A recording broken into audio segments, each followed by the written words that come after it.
In the early hours of July 14, 1966, a horrifying crime unfolded in Chicago, Illinois, one that would leave the nation stunned and forever change the way Americans viewed violent crime. The man responsible was Richard Speck, a drifter with a troubled past and a growing history of criminal behavior. His name would soon become synonymous with one of the most infamous mass murders in American history. Richard Benjamin Speck was born on December 6, 1941, in Illinois. His father died when he was young, and his family later moved to Texas. During his teenage years, Speck developed a reputation for getting into trouble. He struggled in school, abused alcohol, and frequently found himself in conflict with the law. By the mid-1960s, Speck had accumulated numerous arrests, including charges involving theft, forgery, and assault. Despite these encounters with the criminal justice system, nothing in his record fully foreshadowed the tragedy that was about to occur. In July 1966, Speck arrived in Chicago seeking work as a merchant seaman. With little money and no stable future, he spent his days moving from place to place. On the night of July 13, he entered a townhouse that served as a residence for student nurses affiliated with South Chicago Community Hospital. Inside were 9 young women, many of whom were pursuing careers dedicated to helping others. What began as a home invasion quickly turned into a nightmare. Armed with a knife and a firearm, Speck took control of the house. Over several terrifying hours, he held the women captive. One by one, he separated them from the group. By the end of the ordeal, 8 nursing students had been murdered. Miraculously, one woman survived. She avoided detection by hiding beneath a bed while the attacks took place. Her courage and detailed account of the events would later prove critical to the investigation. News of the murders spread rapidly across the country. The brutality of the crime shocked the public and generated intense media coverage. Law enforcement agencies launched a massive search for the suspect. Just days later, Speck was recognized after seeking treatment for an injury at a hospital. Investigators connected him to the crime, and he was arrested. The surviving witness identified him, strengthening the case against him. The trial attracted nationwide attention. Prosecutors presented substantial evidence linking Speck to the murders, while the defense attempted to challenge aspects of the case. Ultimately, the jury found him guilty. Speck was sentenced to death in 1967. However, years later, following legal changes related to capital punishment in the United States, his sentence was commuted to life imprisonment. While incarcerated, Speck remained a controversial figure. In the years after his conviction, reports and recordings emerged showing misconduct within the prison environment, raising questions about prison oversight and security. On December 5, 1991, Speck died of a heart attack in prison just one day before his 50th birthday.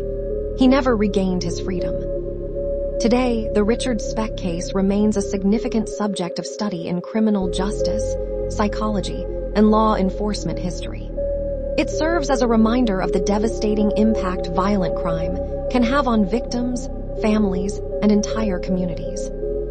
More than half a century later, the memory of the 8 young nursing students lost that night continues to endure. Their lives, ambitions, and contributions were cut tragically short, but they remain at the heart of a story that America has never forgotten. This was the story of Richard Speck, a crime that shocked a nation and remains one of the darkest chapters in American criminal history.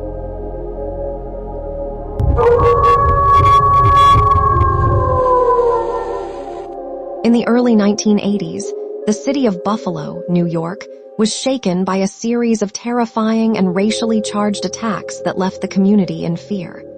At the center of this dark chapter was a man named Joseph Christopher. Born in 1955, Joseph Christopher lived an unremarkable early life. Friends and family described him as quiet, withdrawn, and struggling with mental health issues. He served in the U.S. Army, but his time in service did not provide the stability he needed. After his discharge, his life began to unravel. By 1980, Christopher had become homeless and increasingly unstable, drifting through Buffalo with no clear direction. But beneath that silence, a dangerous mindset was forming. Between September 1980 and January 1981, Buffalo became the scene of a horrifying series of shootings. Young black men were specifically targeted in attacks that shocked the nation. The city was gripped by fear, and the randomness of the violence made it even more terrifying. Investigators initially struggled to find a pattern. The attacker struck quickly, disappeared into the night, and left almost no trace behind. Panic spread through neighborhoods as residents changed their routines, avoided going out alone, and lived in constant alertness. As the investigation intensified, police worked tirelessly to connect the dots. Eventually, patterns in the attacks began to emerge. Witness descriptions and forensic evidence slowly pointed toward a suspect who had been seen in the areas of the shootings. The breakthrough came when authorities linked multiple incidents to the same individual.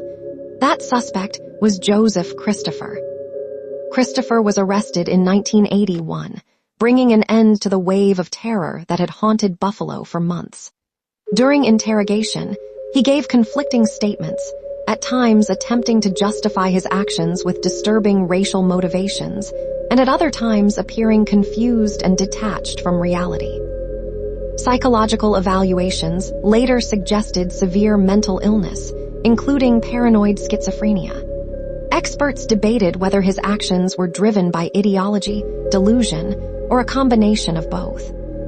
The trial drew national attention. Prosecutors presented evidence linking Christopher to multiple murders and attempted killings. The defense focused heavily on his mental state, arguing that he was not fully responsible for his actions. Ultimately, Joseph Christopher was convicted and sentenced to life in prison.